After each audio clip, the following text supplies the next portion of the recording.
Hi friends, I would like to take a couple of minutes and respond to Governor Abbott's statement mid last week on transgender children and gender affirming treatments or behaviors being essentially criminalized as child abuse. I think it's absurd.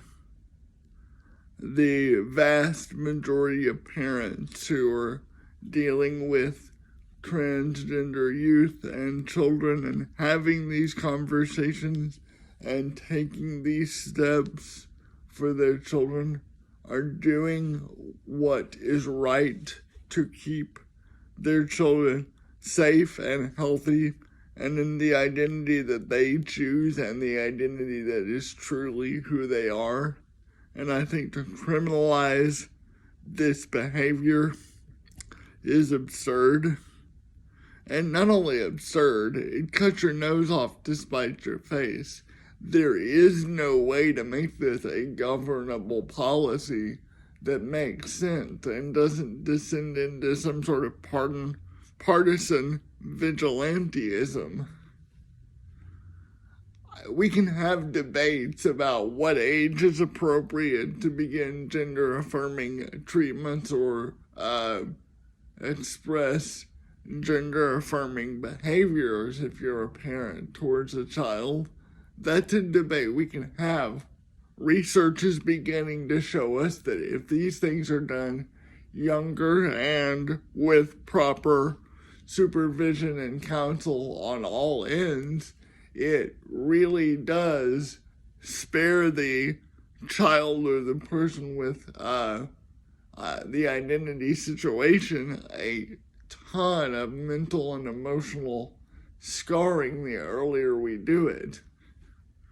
Now, there are people of good faith on either side who would have honest questions about what the right time is and how to do that, but to criminalize this behavior is just absolutely nonsensical. All you will do is cause more children with gender identity situations harm. So you're basically causing the very problem you're seeking to remedy, which is the protection of children.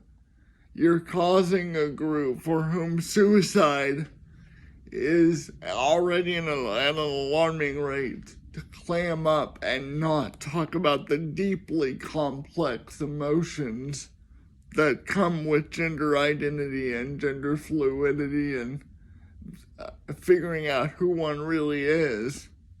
You're only going to drive them to self-harm and to not find an outlet and to more isolation.